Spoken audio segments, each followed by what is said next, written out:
Shalom, selamat pagi Bapak Ibu Saudara yang saya kasihi. Pada pagi hari ini, Rabu 27 April 2022, kembali saya hadir untuk belajar kebenaran firman Tuhan sebelum kita beraktivitas sepanjang hari. Namun sebelumnya, mari kita berdoa. Bapak yang baik, kami bersyukur untuk berkat hidup yang masih Tuhan percayakan hari ini.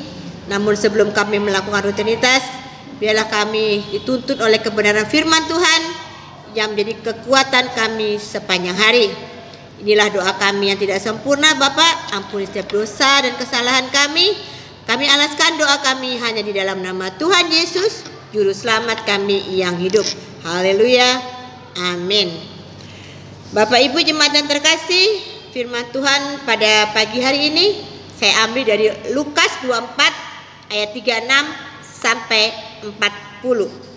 Yaitu Yesus menampakkan diri kepada semua murid.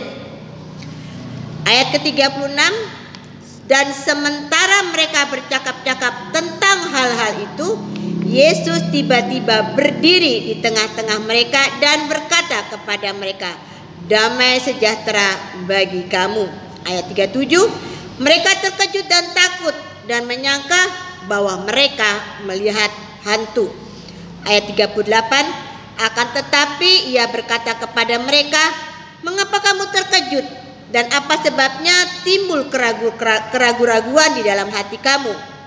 Ayat 39, lihatlah tanganku dan kakiku. Aku sendirilah ini. Rabalah aku dan lihatlah. Karena hantu tidak ada daging dan tulangnya seperti yang kamu lihat ada padaku. Ayat ke-40, sambil berkata demikian, ia memperlihatkan tangan dan kakinya kepada mereka. Bapak Ibu Saudara yang saya banggakan, renungan pada pagi hari ini saya mengambil tema kebangkitannya adalah sebuah pengharapan. Saya ulangi lagi, kebangkitannya adalah sebuah pengharapan. Kenapa saya ambil tema seperti itu? Karena jika tidak ada pengharapan, akan sia-sialah kebangkitan Tuhan Yesus. Ada dua aspek yang bisa kita pelajari bersama dari firman Tuhan yang telah kita baca tadi. Yaitu yang pertama, melihatnya.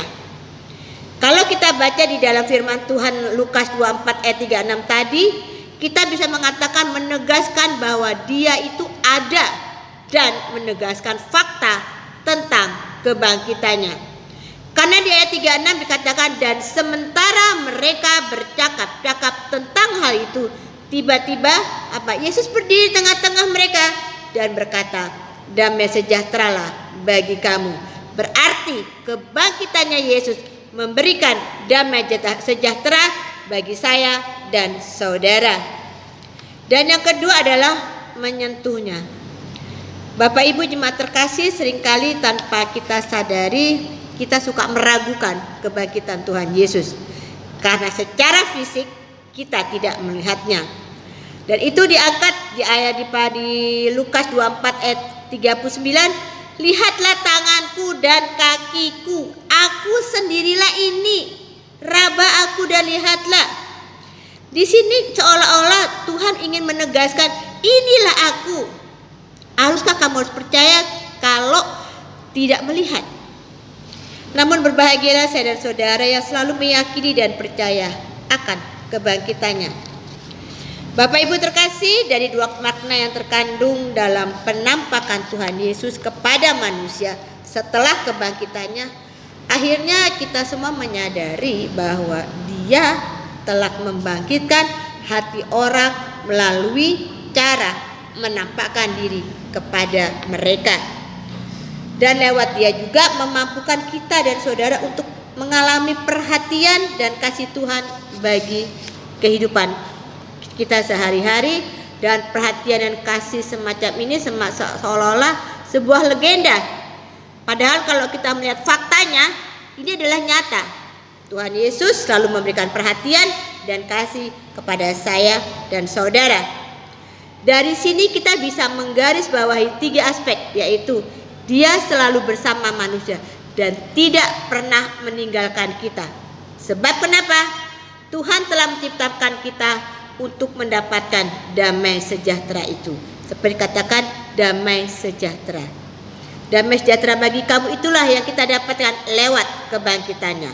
Dan yang kedua, dia mempunyai harapan bahwa kita akan mendengarkan firman-Nya, menaatinya dan menyembah sepenuhnya dan menjadi sepikir dengarnya. Kenapa?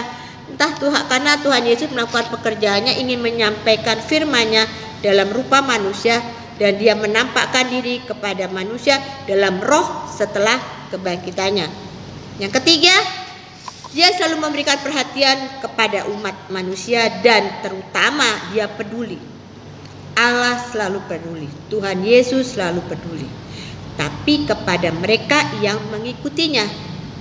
Karena manusia tidak mampu mengalahkan dosa.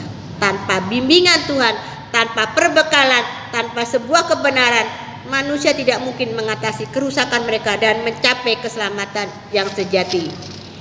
Dalam kesalahpahaman kita seringkali kita telah meninggalkan Tuhan. Kita menyelesaikan pekerjaan penebusan bahwa Tuhan tidak memperhatikan kita saat kita memiliki masalah. Sebenarnya tidaklah seperti yang kita bayangkan. Tuhan Yesus sudah menyelesaikan pekerjaannya dengan menampakkan diri kepada orang-orang, dan dia memberitahu mereka bahwa dalam bentuk apapun dirinya, dia akan menemani manusia, berjalan bersama kita, menyertai kita kapanpun dan dimanapun. Bapak Ibu jemaat yang terkasih, Tuhan Yesus itu ingin tahu bahwa kita hidup di dunia ini tidak sendirian. Kita memiliki pemelihara Tuhan. Tuhan senantiasa ada buat kita. Tuhan bisa jadikan tempat sandaran kita. Tuhan bisa jadikan keluarga kita bagi setiap pengikut-pengikutnya. Dengan Tuhan kita merasa kesepi. Tanpa Tuhan hidup kita akan sepi. Kita tidak akan berdaya menghadapi apa yang akan kita lewati. Namun Bapak Ibu terkasih, kenyataannya seringkali kita ketika dalam masalah, kita melihat bahwa dalam jalan yang kita lewati, menghadapi percobaan, masalah hidup dalam bentuk apapun, seolah-olah Allah tidak ada. Padahal Tuhan melindungi kita dan memampukan kita untuk mengelak dan mengalahkan cobaan-cobaan tersebut. Tuhan senantiasa membimbing dengan firman-Nya, selalu membuka jalan saat dibutuhkan, selalu menopang kita ketika mengalami ujian. Firman Tuhan selalu menerangi dan membimbing kita dan memampukan kita lewat roh-Nya yang dikirimkan kepada saya dan saudara. Bapak Ibu yang terkasih, kita dapat benar-benar merasakan bahwa Tuhan itu ada di sisi kita, membimbing, menyertai kita hari demi hari, memampukan kita memahami kebenaran dan memahami kehendak-Nya, asalkan kita peka dengan apa yang Tuhan mau dalam kehidupan kita. Dan kita meyakini bahwa kebangkitannya adalah bukti kepeduliannya bagi saya dan saudara. Amin. Mari kita berdoa. Bapa kami yang di surga, hari ini kami telah mendengar sesuatu dari firman-Mu. Biarkan firman ini tertanam di setiap hati, dan firman ini juga sanggup menjadi derma dalam kehidupan kita sehari-hari. Berkati kami Tuhan. Jadikan kami untuk selalu ingin mendengar dan menjadi pelaku firman. Terima kasih atas firman-Mu hari ini yang boleh menjadi kekuatan dalam menjalankan hari-hari yang Tuhan masih percayakan. Terima kasih Bapa, ampuni setiap dosa dan pelanggaran kami. Di dalam nama Tuhan Yesus kami telah berdoa dan mengucap syukur. Haleluya. Amin. Selamat pagi, Tuhan Yesus memberkati.